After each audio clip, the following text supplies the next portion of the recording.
প্রিয় ছাত্রছাত্রীরা, এই ভিডিওটি আপনাদের জন্য। আপনারা যারা সিইউটি পিজি 2026 আপনারা দিয়েছেন এবং আজ আপনাদের সিইউটি পিজির রেজাল্ট পাবলিশড হয়েছে। অনেকেই আপনারা ইতিমধ্যেই রেজাল্ট দেখে নিয়েছেন, অনেকে হয়তো বা এখন অবধি আপনারা রেজাল্ট দেখতে পারেননি বা স্কোর কার্ড আপনারা দেখতে পারেননি। সার্ভার ডাউন রয়েছে, সেই কারণে তো চিন্তার কোনো কারণ নেই। আপনারা আরামসে আজকে রাত্রে বা কালকে সকালের মধ্যে সেটা ডাউনলোড করে নেবেন, ইজিলি ডাউনলোড হয়ে যাবে। তো অনেকের প্রশ্ন রয়েছে যে স্যার, আমরা এখন কি করব? আমাদের রেজাল্ট পাবলিশড হয়ে গেছে, এখন আমাদের পরবর্তী পদক্ষেপ বা নেক্সট স্টেপ কি আমাদের? তো এই ভিডিওটা মূলত আপনাদেরই জন্য। তো আপনারা যে ইউনিভার্সিটিতে ভর্তি হতে চান, মনে করুন আপনি ত্রিপুরা ইউনিভার্সিটিতে আপনারা ভর্তি হতে চান, তাহলে কি হবে? কিছুদিন পর বা কয়েকদিনের মধ্যেই ত্রিপুরা ইউনিভার্সিটির পক্ষ থেকে একটি নোটিফিকেশন বের হবে। সেটা হচ্ছে রেজিস্ট্রেশন সংক্রান্ত নোটিফিকেশন।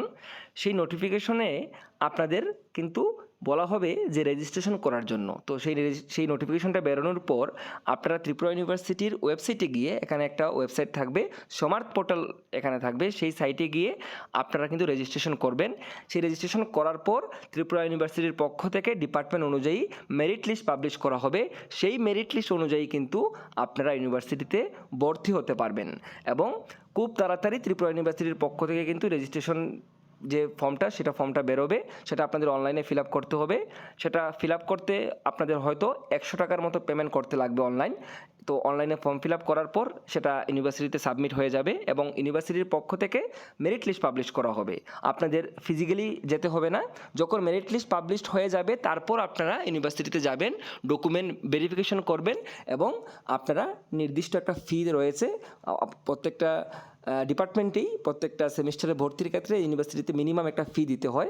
এটা 4,000 বা 3,500 টাকা এমন সামথিং, বা 4,500 মতো প্র্যাকটিক্যাল সাবজেক্ট থাকলে এটা 5,000-এর মধ্যেই হয়। তো সেই ফি দিয়ে কিন্তু ইউনিভার্সিটিতে আপনাদের ভর্তি হতে হয়। তো যেমন ত্রিপুরা ইউনিভার্সিটি, ঠিক তেমন অন্য ইউনিভার্সিটিতেও যদি আপনি ভর্তি হতে চান, তাহলে ওই ইউনিভার্সিটির ওয়েবসাইট আপনাকে ফলো করতে হবে। সেখানে আপনারা রেজিস্ট্রেশন করবেন, সেই রেজিস্ট্রেশনের ভিত্তিতেই কিন্তু আপনাদের মেরিট লিস্ট পাবলিশড হবে।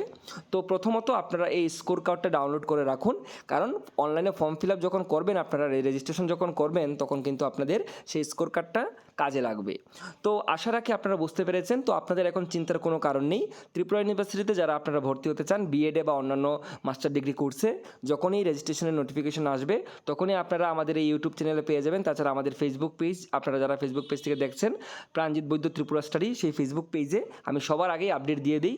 তো আপনারা ফলো করে রাখতে পারেন। আশা রাখি বুঝতে পেরেছেন। যদি কোনো কোয়েরিজ থাকে আপনারা আমাকে ইনস্টাগ্রামে SMS করতে পারেন। সবাই ভালো থাকবেন, সুস্থ থাকবেন।